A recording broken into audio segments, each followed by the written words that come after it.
اعتزاز احسن نے سر آصف علی زرداری کے اعزاز میں دیے ہوئے استقبالیے میں غلط تلاوت کر دی. سورہ اخلاص پڑھنے کی کوشش کی اور سورہ اخلاص غلط پڑھ دی. بسم اللہ الرحمن الرحیم. قل اللہ احد اللہ الصمد ولم یلد ولم یولد کفوا احد ولم یولد.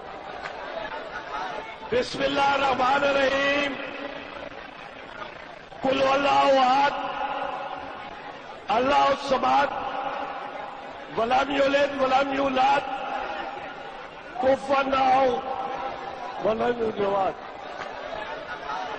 ایسا پہلی بار نہیں ہوا. کابینہ کے اجلاس میں اس وقت کے دبنگ وزیر داخلہ رحمان ملک بھی سورہ اخلاص کی ایسی ہی تلاوت کر چکے. انہوں نے تو کئی بار کوشش کی لیکن زبان نے ساتھ نہ دیا. بسم اللہ الرحمن الرحیم. قل اللہ الصمد ولم یلد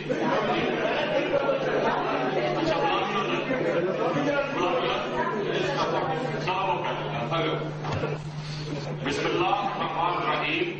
قل اللہ الصمد ولم یلد. بسم اللہ الرحمن الرحیم. والعصر ان الانسان لفی خسر الا الذین آمنوا وعملوا الصالحات وتواصوا بالحق وتواصوا بالصبر. مجھے ایک بات بتائیے کہ ہم نے بنیادی طور پر آج آپ کو جو مدعو کیا ہے نا، وہ اصل اس کا مقصد یہ ہے کہ چونکہ آپ ظاہر ہے کرسچن کمیونٹی سے تعلق رکھتی ہیں، پاکستان میں رہتے ہوئے مسلمان جو یہ ایونٹ مناتے ہیں، ایز کرسچن آپ کیسے دیکھتی ہیں رمضان المبارک کے ایونٹ کو؟ ہم لوگ بہت جوش و خروش سے مناتے ہیں. یہ کہا جائے گا کہ ہم لوگ چاروں عید منا رہے ہوتے ہیں. Like we celebrate Christmas as well. ہم عید بھی سیلیبریٹ کر رہے ہوتے ہیں، عید بقرعید بھی سیلیبریٹ کر رہے ہوتے ہیں، اور جب رمضان کا پاک مہینہ آتا ہے تو ہم اس کو بھی بہت ہی اسی طرح سے ہم سیلیبریٹ کرتے ہیں. افطاری بنتی ہے بیکاز ایک ہم یہاں پہ بچپن سے رہے، بیکاز پیدا تو میں ابو دھابی میں ہوئی ہوں لیکن میرا بچپنا، میری اسکولنگ سب کراچی میں ہوئی ہے پاکستان میں.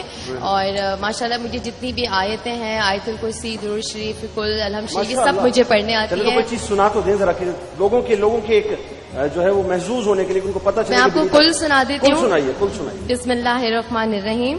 قل واللہ احد اللہ الصمد لم یلد ولم یولد ولم یکن لہ کفوا احد. سبحان اللہ سبحان اللہ. سورہ اخلاص کی خوبی یہ ہے کہ وہ وحدانیت پر دلالت کرتی ہے، اور آج بنیتا نے جو ہے سورہ اخلاص پڑھ کر وحدانیت کی دلالت پہ جو ہے مہر ثبت کی اپنی زبان سے. ماشاءاللہ.